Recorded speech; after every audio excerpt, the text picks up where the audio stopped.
अरे मैडम जी, नहीं मैं रख देता हूँ आपका सामान घर तक। नहीं नहीं, मैं रख लूंगी, thank you. Mention not madam ji.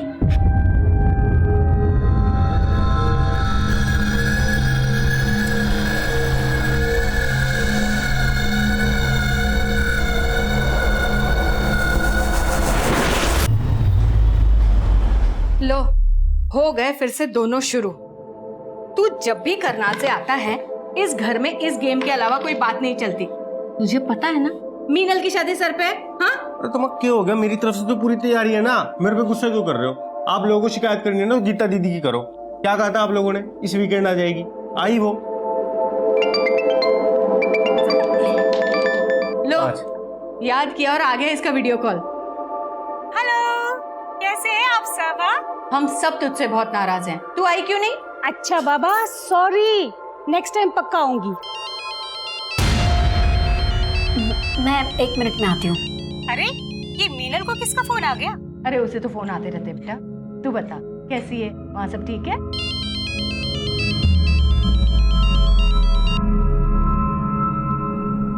Hello,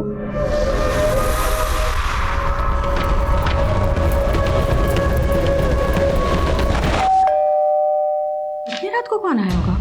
मैं देखता हूँ, रुक।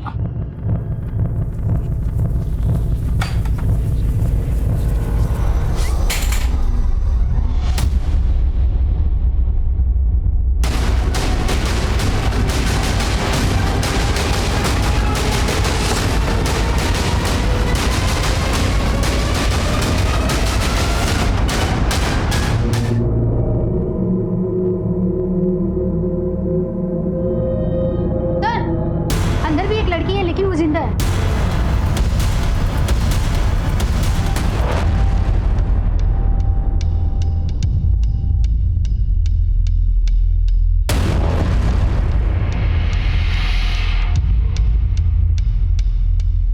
सर, घर में 2 मर्डर हुए हैं और जो लड़की जिंदा है शायद उसके साथ किया गया है। शायद उसको ही मारने का इरादा हो, लेकिन किलर को अंदाजा नहीं हुआ कि वो जिंदा है। माना लूट हुई है, लेकिन बॉडी को गौर से देखो। जिस बेरहमी से कत्ल किए गए, लगता है किसी ने पुरानी दुश्मनी निकाली। हो सकता है मोटिव मर्डर का ही हो और लूट मिसगाइड करने के लिए की गई, ताकि ये लगे कि सारे कत्ल किसी लूटने वाले गिरोह ने किए। सर, एक कॉलोनी का चौकीदार है रतन। कल रात को ही नाइट ड्यूटी पे था। सुबह सबसे पहले इसी ने घटना को विटनेस किया और आसपास के लोगों को इकट्ठा भी किया। ड्यूटी पे था तो? हाँ साहब। क्या देखा तूने? कुछ नहीं साहब। इतना बड़ा कांड हो गया, तूने कुछ नहीं देखा? अब वो हमारी आंख लगी थी रात को। सिंह, इसको नींद से जगाओ जरा। साहब मैंने कुछ नहीं किया साहब। साहब विकास, पड़ोसी से पूछताछ करो और देखो आसपास कोई सीसीटीवी है या नहीं। सर,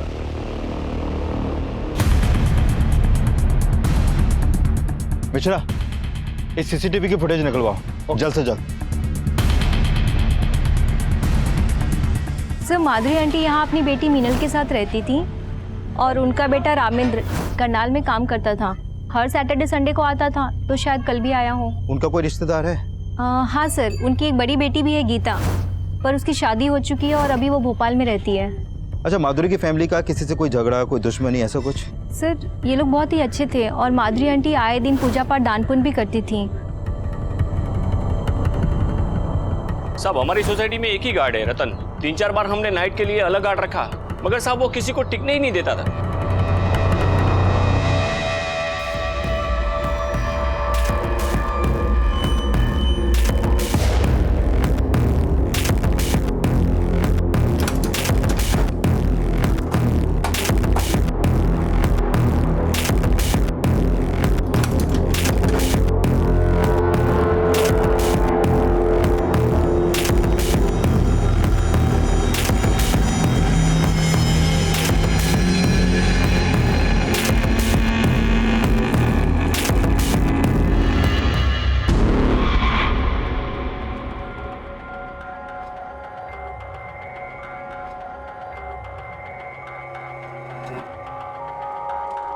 रानी, 8 बज गए, मेरा जूस कहाँ है?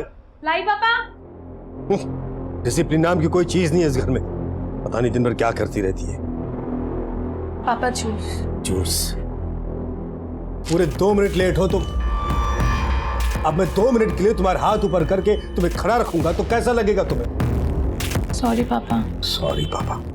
अब जाओ, तरीका हो सर पे। सुनो, ठीक 9 बजे मुझे नाश्ता तैयार चाहिए। मैंने होमवर्क कर लिया। अरे वाह मेरा बच्चा, शाबाश। अब चलो कमरे में चल के देखते हैं तुमने होमवर्क सही किया या नहीं। आओ चलते हैं। शाबाश।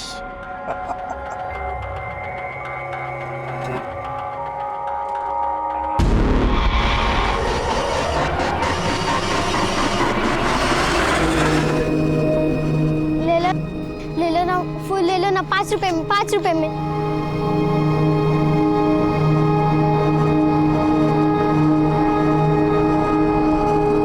हम जानते हैं कांड तूने किया। बोल तेरे साथ और कौन कौन शामिल था? साहब मैंने कुछ नहीं किया साहब, हमारी गलती बस इतनी सी कि हमारी आग लग गई थी। आखिरी मौका दे रहा हूँ, सच बोल दे, वरना मीनल के होश में आने के बाद सच खुद ब खुद सामने आ जाएगा। मीनल जी जिंदा? जिंदा है। तुम लोगों ने मारने की पूरी कोशिश की थी ना, लेकिन बच गई। साहब ये क्या कह रहे हो साहब? मैंने कुछ नहीं किया साहब, सच कह रहा हूँ, हमारी अम्मा की कसम खा के कह रहे हो साहब। ऐसे नहीं मानेगा, तोड़ो साला। जी बेटा, तुम जिस बस्ती में रहते हो ना बेटा, वहां वैसे ही बहुत गंदगी होती है ना? तो अगर तुम रोज नहाओगे नहीं बेटा, फिर बीमार पड़ जाओगे, है ना बेटा? इसलिए रोज नहाया करो। नहाने से है ना बेटा, मन बहुत खुश रहता है और पढ़ाई भी मन लगा रहता है कि नहीं? है कि नहीं? है कि नहीं?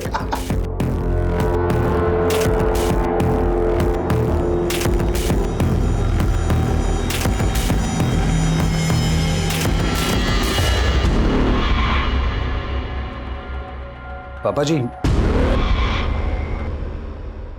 कितनी बार कहा है तुमसे मेरे कमरे में नॉक करके आया करो। पापा जी वो चाय एक्चुअली। जो कहना बाद में कहो, जाओ भी यहाँ से। जी।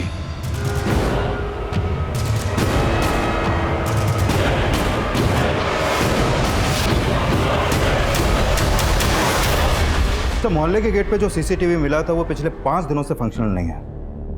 हो सकता है उसे भी पर्पसली खराब किया गया हो और इसमें भी रतन इन्वॉल्व हो।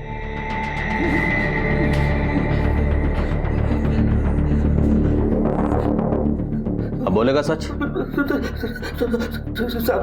मैं कसूर साहब, मैंने कुछ नहीं किया, मुझे जाने दीजिए साहब, बहुत डर लग रही साहब। अभी भी इसकी गर्मी निकली नहीं, इसको और लेटाओ बर्फ की सिली पे, तब ये सच बोलेगा। मैंने कुछ नहीं किया साहब। साहब मैं आपको एक बात बताना चाहता हूँ साहब। बोल।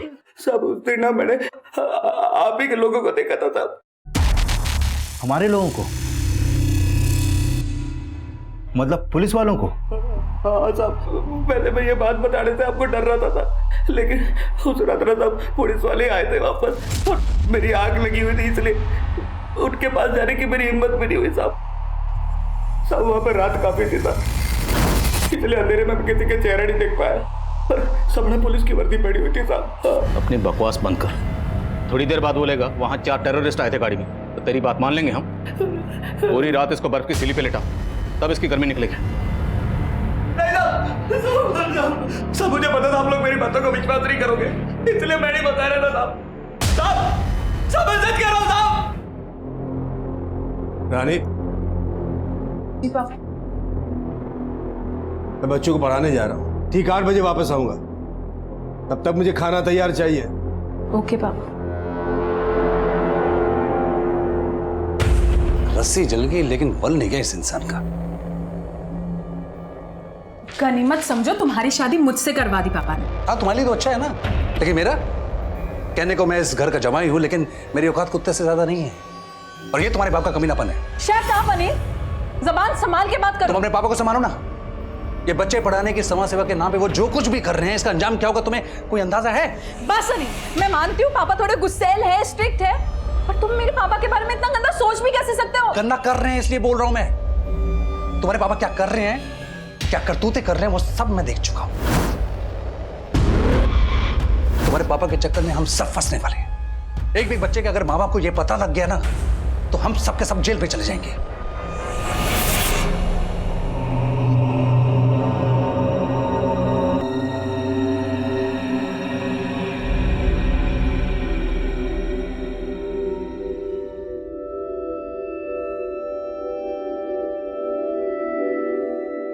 अरे बेटा, आप रो क्यों रहे हो? कुछ नहीं मैडम, मैं कहाँ रो रही हूँ। कितने बहादुर हो आप, रो भी रहे हो और तकलीफ भी नहीं बता रहे। तकलीफ कैसी मैडम? हम फूल वालों को तो कांटों से तीस करनी पड़ती है। तुम कितनी गहरी बातें करती हो। कहाँ है तुम्हारी माँ? मेरी माँ मजदूरी पे गई है और मैं यहाँ फूल बेचती हूँ। आप लोगे मेरे फूल? पहले आप मुस्कुराओ, तब मैं लूंगी आपके फूल। ये हुई ना बात? चलो दे दो। Thank you. ये रतन बार बार अपना बयान बदल रहा है, और ये अकेला नहीं होगा, इसके और भी साथी होंगे जिनके साथ मिलकर इसने इस वारदात को अंजाम दिया। और इस पूरी वारदात को सिर्फ मीनल ने विटनेस की। उसका बयान हमारे केस के लिए बहुत अहम है। उसकी तबीयत कैसी है? कंडीशन ठीक नहीं है सर उसकी, कुछ कह नहीं सकते कि बयान देने की हालत में कब आएगी वो। और वो माधुरी की बड़ी बेटी गीता, वो कब लौट रही? सर इन्फॉर्म कर दिया मैंने उसको, भोपाल में रहती है, आने में थोड़ा टाइम लगेगा। जैसे ही आती है मुझे इसके बारे में इन्फॉर्म करो। हो सकता है इसके बयान से हमें इस केस में कुछ मदद मिले। Sir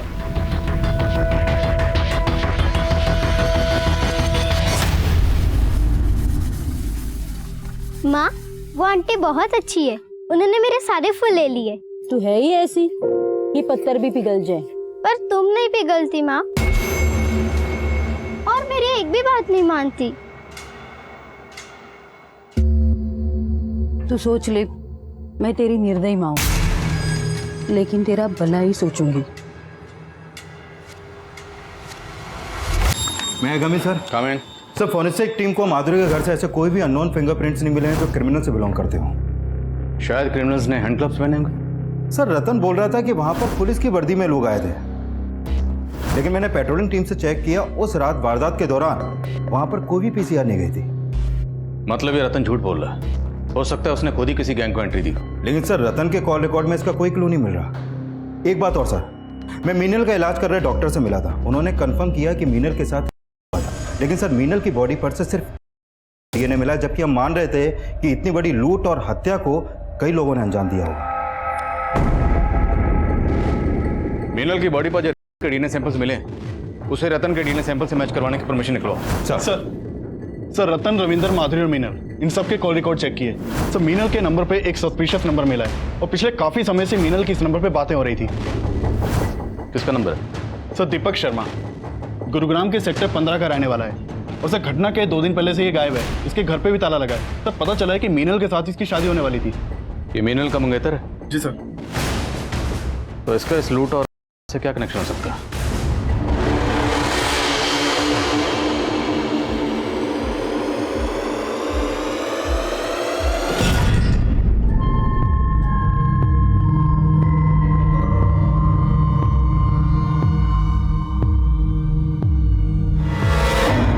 coming sir. Comment. Sir Meenal की बहन गीता आई है। बोलो। सर उस रात मेरी सबसे फोन पे बात हुई थी, सब खुश थे। आपका पूरा परिवार खत्म हो गया, फिर भी आपको यहाँ आने में 24 घंटे से ज्यादा वक्त लग गया। सर मेरे हस्बैंड हॉस्पिटलाइज्ड है और यहाँ आने के लिए मुझे टिकट भी नहीं मिल रही थी। अब आपकी माँ तो रही नहीं, और वैसे भी मीनल तो आपकी सगी बहन तो है नहीं।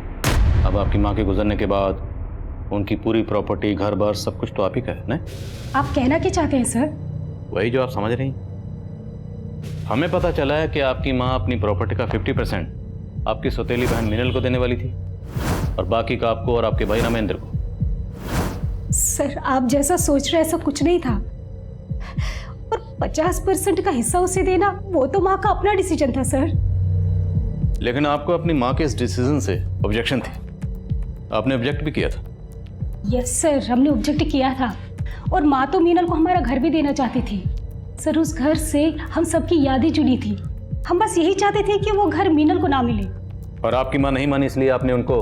नहीं सर, ऐसा कुछ नहीं था, और माँ ने तो हमारी बात मान ली थी। वो बोली थी कि वो मीनल के लिए दूसरा घर खरीदेंगे। दूसरा घर? यस सर, इसी वजह से तो घर में काफी सारा कैश रखा हुआ था, और वो सब। अच्छा, आप दीपक के बारे में क्या जानते हैं? सर माँ मीनल की शादी दीपक से कराना चाहती थी, पर मुझे दीपक बिल्कुल पसंद नहीं था सर। क्या? क्योंकि वो मीनल से सिर्फ इसलिए शादी करने के लिए तैयार हुआ ताकि उसे माँ से घर और काफ़ी सारा दहेज मिल सके। मीनल अपाहिज है, इसलिए उसका घर बसाने के लिए माँ कुछ भी करने के लिए तैयार थी। मुझे तो दीपक की नीयत पे शुरू से ही शक था सर। पर हमें पता चला कि दीपक गायब है। क्या? आप हमें बता सकती हैं दीपक कहाँ मिलेगा? उसके किसी जान पहचान वाले को आप जानती हैं? सर मैं उसके बारे में ज़्यादा तो नहीं जानती, पर उसने बोला था कि उसके माँ बाप भी अब इस दुनिया में नहीं है। ठीक, आप जा सकते हैं। सर दीपक इस घटना के 2 दिन पहले से अपना फोन बंद करके गायब है। कहीं ऐसा तो नहीं कि पहले दीपक ने उस दिव्यांग लड़की मीनल से शादी करने की हाँ की और फिर इस लूट और हत्या को अंजाम दिया? इस केस को समझने के लिए पहले हमें मीनल और दीपक को समझना होगा। इस दीपक को किसी भी सूरत में ढूंढो। सर दीपक के कॉल रिकॉर्ड में उसके कुछ दोस्तों और रिश्तेदारों के नंबर मिले थे, मैं उन सबसे मिला, लेकिन उसका कहीं से कोई लीड नहीं मिल पा रहा। हो सकता है कोई कुछ छुपा रहा हो। दीपक के कॉल रिकॉर्ड में जितने नंबर हैं सबको इन्वेस्टिगेट करो। सर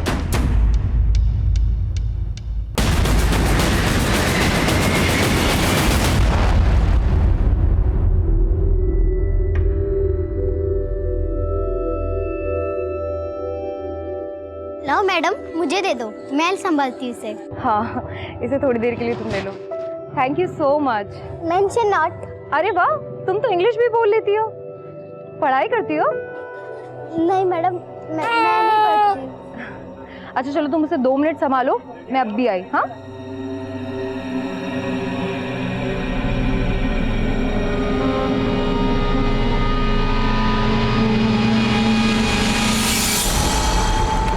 कम इन सर। कम इन।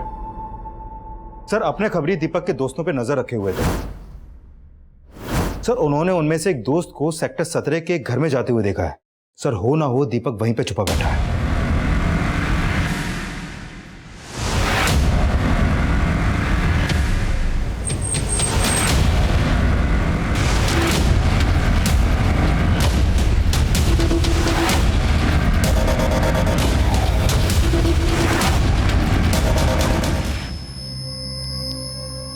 सर मैं वैष्णो देवी गया हुआ था सर।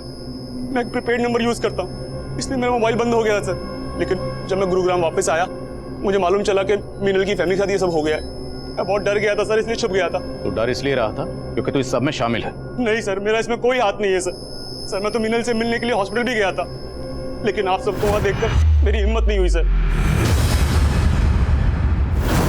तो मैं जानता हूँ कि गीता मुझे पसंद नहीं करती, और मैं ये भी जानता हूँ कि सबसे पहला शक उसका मेरे पे ही आएगा सर। उसी डर से मैं छिपा हुआ था सर। आखिरी मौका दे रहा हूँ, सच बोल दे। नहीं सर, ऐसा कुछ भी नहीं है सर, मैंने कुछ भी नहीं किया। लाओ प्रसाद से दीपक के डीएनए को भी मीनल की बॉडी पर मिले के डीएनए से मैच करवाओ। मीनल की तबीयत कैसी है? सर धीरे धीरे रिकवर कर रही है वो, लगता है बहुत जल्द बयान देने की हालत में होगी।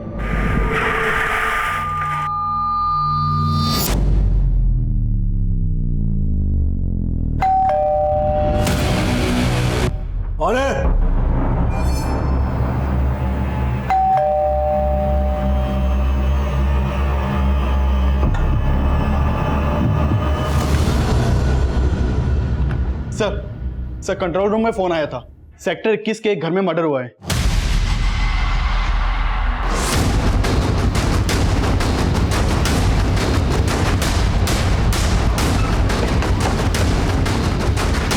सर ये वाला घर है।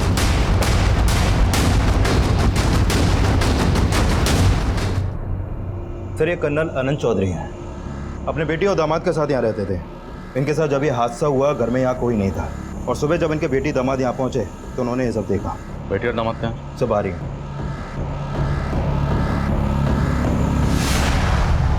कल मैं और मेरे हस्बैंड अपने रिलेटिव से मिलने रोहिणी गए हुए थे, और जब हम सुबह घर वापस आए तो आपके और कर्नल साहब के अलावा घर में कोई और भी रहता है? नहीं सर। आपको किसी भी शक? सर अभी कुछ भी समझ में नहीं आ रहा। कर्नल चौधरी के बारे में सब कुछ पता लगा उनकी बेटी और दामाद जो उनके बारे में कह रहे हैं उसमें कितनी सच्चाई? सर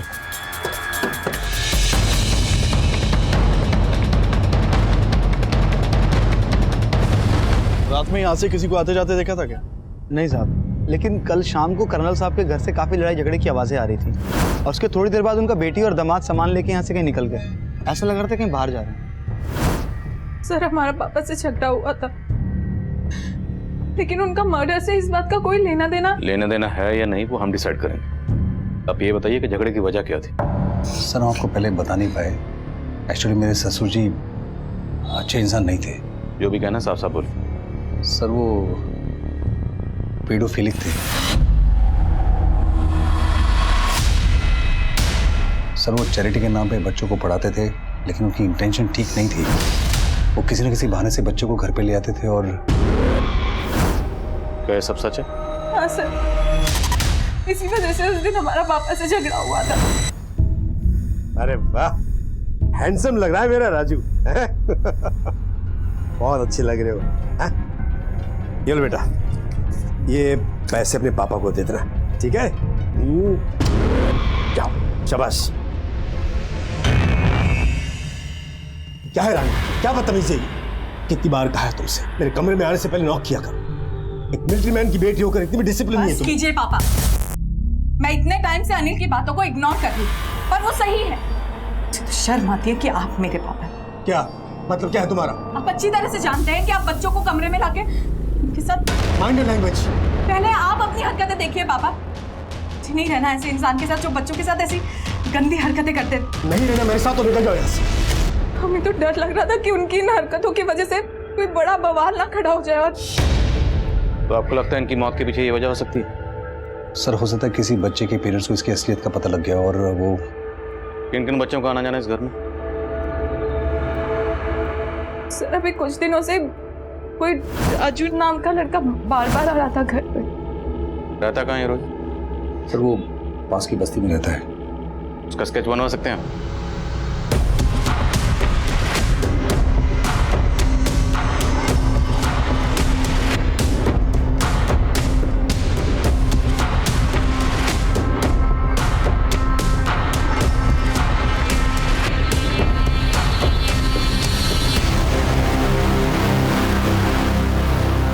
एक बात बताओ, वैसे तुम रहती कहाँ हो? पास वाली झोपड़पट्टी में। अरे तुम्हें तो बहुत बुखार है, हमें तो डॉक्टर के पास चलना पड़ेगा। चलो उठो जल्दी। नहीं मैम, मैं ठीक हूँ। से नहीं होगा, चलो। हाँ साहब, कर्नल साहब यहाँ के बच्चों को पढ़ाते थे। तो बच्चों, हम आज फिर से हिंदी कविता दोहराएंगे जो हमने कल पढ़ी थी। चल घर चल घर पे। अरे अरे ये क्या कर रही है? मोहन को क्यों ले जा रही है? मेरे बच्चों से दूर रहा करो। हमने सुना है कि आपका उनसे काफी झगड़ा भी हुआ था। हाँ साहब, लेकिन हमें मालूम नहीं था। वो बहुत ही अच्छे आदमी थे कर्नल साहब। वो कैसे? साहब वो बच्चे को पढ़ाते ही नहीं, बल्कि जो बच्चे स्कूल नहीं जा पाते थे उनको स्कूल भेजते थे और उनकी फीस भी भरते थे। साहब उस दिन मैं अपने बच्चे को लेकर आई थी, उसके बाद आकर वो मुझसे मिले भी थे। देखिए, मैं नहीं जानता कि आप अपने बच्चे को मुझसे क्यों नहीं पढ़वाना चाहते, लेकिन स्कूल भी तो नहीं जा रहा है। चलिए मुझसे मत पढ़वाइए, लेकिन इसका स्कूल में एडमिशन तो करवा दीजिए। ये लीजिए। साहब वो बच्चों को पढ़ाते ही नहीं, बल्कि उन्हें साफ सुथरा रहने की बात भी बोलते थे। और कुछ बच्चों को तो वो अपने घर ले जाकर नहलाते थे और उन्हें नए कपड़े देते थे। इस बच्चे को जानती हो? पता चला है कि इसी इलाके में कहीं रहता है ये। हाँ साहब, ये तो राजू है। इसका परिवार तो 3 दिन पहले यहाँ से चला गया। कहाँ गया वो? मैंने सुना था उनको मजदूरी का काम मिल गया है दिल्ली में, तो वहीं चले गए होंगे। सर उस औरत ने ही नहीं, बल्कि काफी लोगों ने कर्नल आनंद चौधरी के बारे में अच्छा बोला है। काफी लोगों की मदद करते थे वो। लेकिन सर समझ में नहीं आ रहा कि रानी और अनिल को ये क्यों लगा कि वो पेडोफाइल है। अब या तो ये दोनों झूठ बोल रहे हैं, या हो सकता है उनकी गलतफहमी हुई और उन लोगों ने जिस राजू नाम के बच्चे का स्केच बनवाया तो 3 दिन पहले अपनी फैमिली के साथ कहीं चला गया। इसका क्या चक्कर हो सकता है? सर ये मुन्ना है, हिस्ट्री शीटर है। सर कर्नल के घर पे फोरेंसिक टीम को एक अननोन आदमी के फिंगरप्रिंट्स मिले थे।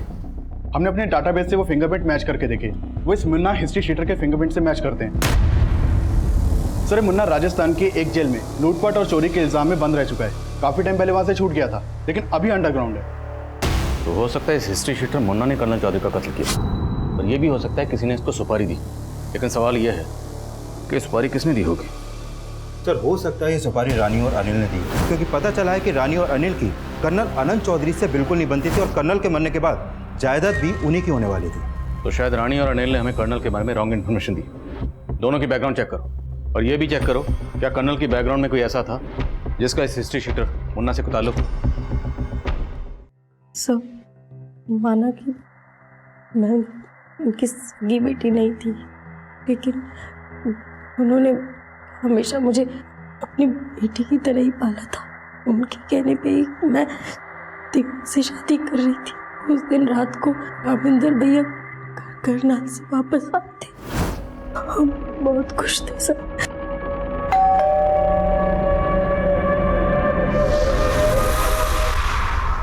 कौन है? दरवाजा खोलिए। पुलिस। पुलिस? क्या हो गया? जी पर बात क्या है? ये माधुरी जी का घर है ना?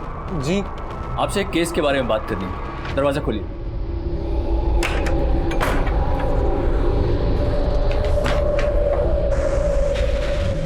ये कौन है? जी ये मेरा बेटा है। और उसने तो कहा था घर पे सिर्फ बुढ़िया और लड़की रहती है, फिर ये कहाँ से आ गया? तुम चारों ने पुलिस की यूनिफॉर्म पहनी थी? हाँ सर। सर मतलब रतन वाकई में सच बोल रहा था कि उस रात पुलिस यूनिफॉर्म में कोई गैंग आया था। लेकिन ऐसा कौन सा गैंग हो सकता है जो पुलिस यूनिफॉर्म पहन के इस तरह का कांड करे? पता करो, क्या पहले भी कभी किसी गैंग ने इस तरह का कांड किया है? सर अरे तुम्हें तो बुखार था ना, तुम बेडरूम से यहाँ क्यों आई? और ये एप्पल मैं तुम्हारे लिए लेकर आई हूँ। मेरा बुखार तो उठ गया, और वैसे बिना छोटू बेबी को देखे मेरा मन नहीं लगता।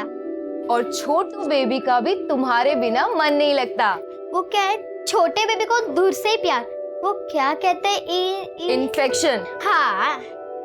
देखा छोटू बेबी, तुम्हारी मासी कितनी समझदार है। मैं मासी हूँ? सरिता मासी। मासी? सरिता मासी? कम इन सर। काम। सर माधुरी के घर पे हुए अटैक से कुछ दिन पहले मानेसर हाईवे पर कुछ पुलिस वर्दी पहने हुए लोगों ने एक ट्रक चलाने वाले को उसका ट्रक रोक के लूटपाट की थी, और ये केस मानेसर थाने में दर्ज हुआ था। और उस समय उस ट्रक का हेल्पर किसी भी तरह अपनी जान बचाकर वहां से भाग निकला, लेकिन उसने उन क्रिमिनल्स के स्केच बनवाए थे। ये देखिए सर।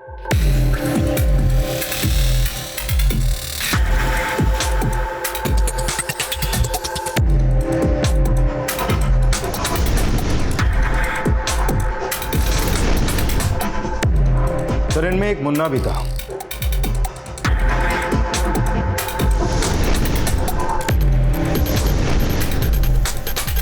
और यही मुन्ना कर्नल चौधरी और माधुरी के घर पे भी मौजूद था। और मीनल ने कहा था कि वो लोग रामेंद्र को वहां देखकर हैरान हुए थे। और उसने तो कहा था घर पे सिर्फ बुढ़िया और लड़की रहती है, फिर ये कहां से आ गया? मतलब इन लोगों ने उस घर की पहले रेकी की थी। ये लोग अच्छी तरह से जानते थे कि उस घर में सिर्फ माधुरी और मीनल रहते, इसलिए उस घर को टारगेट किया गया। सर ये कर्नल चौधरी अपनी बेटी और दामाद के साथ उस घर में रहते थे, और जब ये दोनों ही घर में नहीं थे उसी समय यह हादसा हुआ। अब सर ये कोइंसिडेंस है या फिर कोई साजिश, कुछ समझ में नहीं आ रहा। और ये चक्कर भी समझ में नहीं आ रहा कि जो बच्चा राजू कर्नल चौधरी के घर पर अक्सर आता जाता था, वो अचानक अपनी फैमिली के साथ कहाँ गायब हो गई और क्यों? और हमें पता चला था कि माधुरी स्लम की बच्चियों को मंदिर में बुलाकर उन्हें कन्या भोज करवाती थी। डॉक्टर से कहो कि हमें मीनल से दोबारा मिलना है। माँ शुरू से हर 15 दिन में अष्टमी पे कन्या भोज कराती थी। उन बच्चों में कभी आपने इस लड़के को देखा था? नहीं सर, इसको तो नहीं देखा, लेकिन हाँ माँ एक बच्ची को पसंद करने लगी थी। अक्सर माँ उसको घर लेके आती थी। क्या नाम था उस बच्ची का?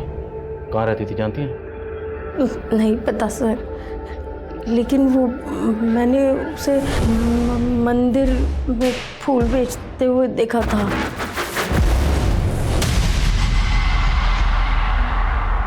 आप उसका स्केच बनवा पाएंगे? दीदी। अरे तुम क्यों लेकर आई मेरे लिए पानी? मैं ले आती ना। मैडम जी अब मैं बिल्कुल ठीक हूँ, आपके सारे काम मुझे बोलो, मैं कर लूंगी। तुम हमें जेल भिजवाना चाहती हो? जेल? हाँ, छोटे बच्चों से काम कराना गैर कानूनी होता है, आपको पता है? अरे मैडम जी, मैं कहाँ काम कर रही हूँ, मैं तो बस अपनी बड़ी दीदी के लिए पानी ला रही थी। थैंक यू मेरी छोटी बहना, सो स्वीट।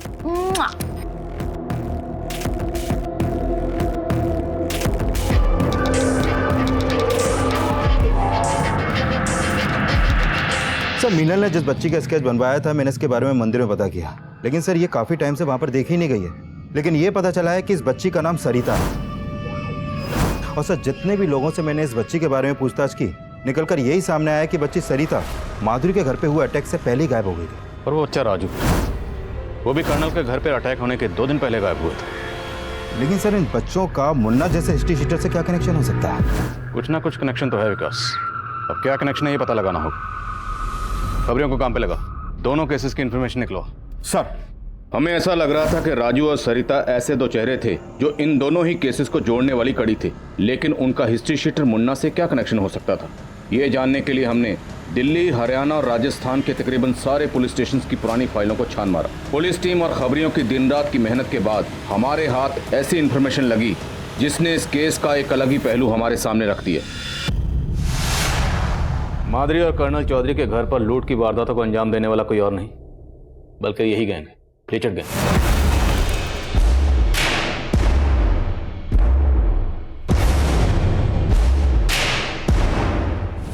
दोनों वारदातों में पैटर्न सेम है, जो कि लीचड़ गैंग की मॉडस ऑपरेंडी से मैच करता है।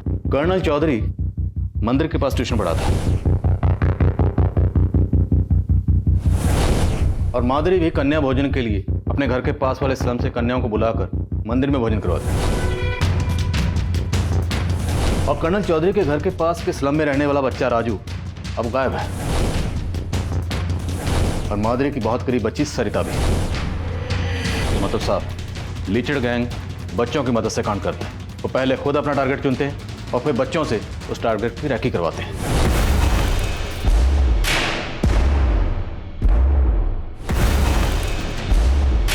और हो सकता है कि शायद ये दोनों बच्चे लीचड़ गैंग के लिए काम करते हैं।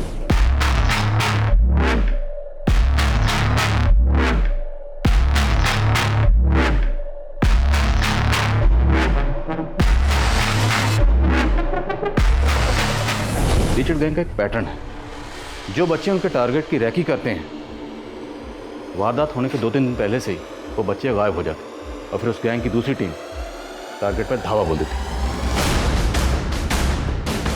यह है लीचड़ गैंग का लीडर राजबल, 8 कत्ल और लूटपाट के केसेस में वांटेड है। इससे पहले इस गैंग के सामने सारे केसेस की एक एक डिटेल स्टडी करो, खबरों को काम पे लगाओ। इससे पहले ये गैंग किसी और को अपना टारगेट बनाए, हमें इस गैंग को धरना है किसी भी सूरत में। सर दीदी, आपके साथ आपके पति नहीं रहते? नहीं, वो फौज में रहते हैं, मगर जब आएंगे मैं तुमको उनसे मिलवाऊंगी, ठीक है? पर मैं तो आज ही जा रही हूँ। आज ही जा रही हो? कहाँ जा रही हो तुम? मेरी माँ को नया काम मिला है सोहना में, तो हम वही जा रहे हैं आज। तुम आज ही जा रही हो और तुमने मुझे बताया भी नहीं? खैर छोड़ो, सोहना में कहाँ, हम तुमसे वहाँ पर मिलने आएंगे। वो तो पता नहीं, पर हाँ, मैं अपनी माँ से पूछकर आपको फोन करूंगी। पक्का? पक्का। ठीक है, बाय दीदी। अब मैं जाऊँ? नहीं, 1 मिनट रुको।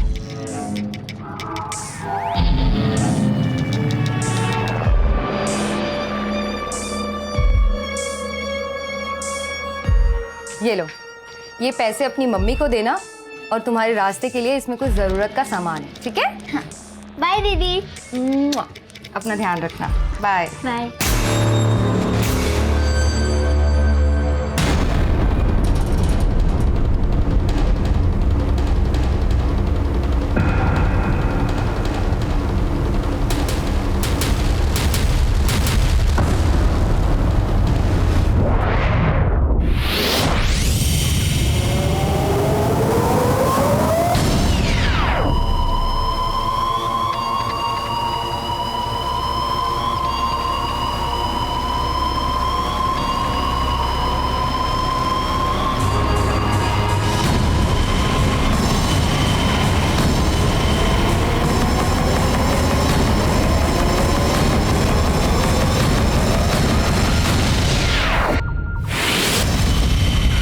हाँ जगत बोलो।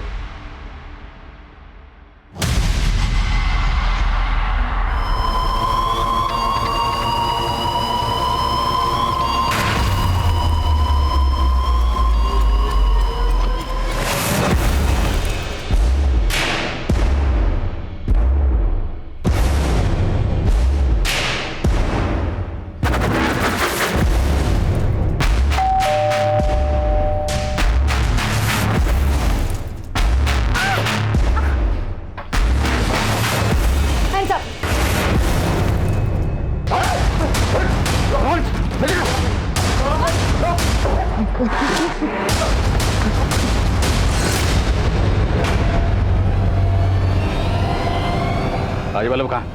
बोलो बोलो, राजवल्लभ कहाँ? एक तरफ जहां हमने अनीता के घर में होने वाली लूट की कोशिश को नाकाम कर दिया था, लीचड़ गैंग के लिए काम करते ना? नहीं साहब, हम किसी लीचड़ गैंग के लिए काम नहीं करते साहब, हम तो वहाँ चोरी करने गए थे साहब।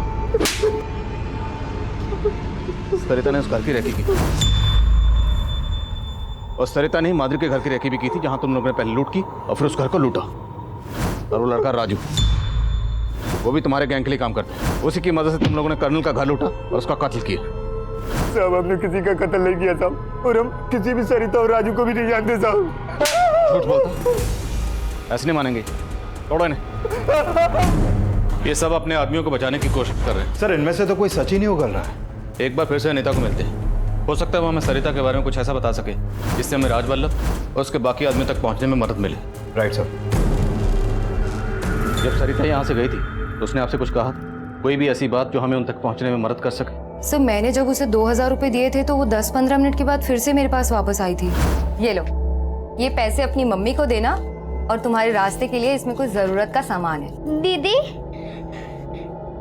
सरिता क्या हुआ, तुम रो क्यों रहे हो? दीदी मुझे माफ कर दो। माफ कर दो? लेकिन हुआ क्या? दीदी आप चले जाओ वरना वो लोग आके आपको मार देंगे। मार देंगे? सर उसी के बाद मैंने आपको सरिता के बारे में इन्फॉर्म किया था।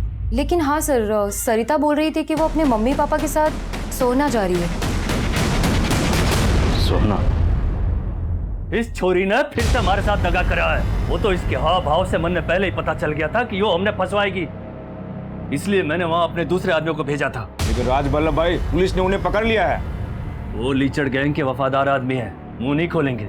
लेकिन ये सरिता, इसने इसके की सजा जरूर मिलेगी। हमारे गैंग का यो नियम है, जो भी दगा करे है उसने सजा मिले, और सरिता तन्ने भी सजा मिलेगी।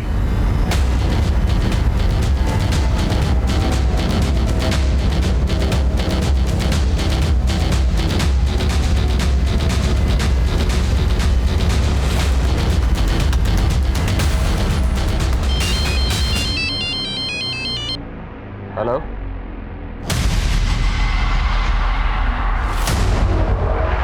गाड़ी घुमा, आगे से उतर लो।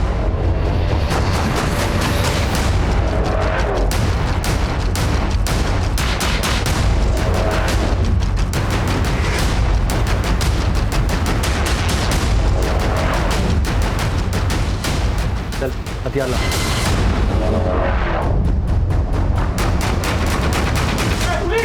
पुलिस आ गई। लगा था तेरे आदमी मुंह नहीं खोलेंगे तो तुझ तक पहुंच नहीं पाएंगे। लेके जा, उठा।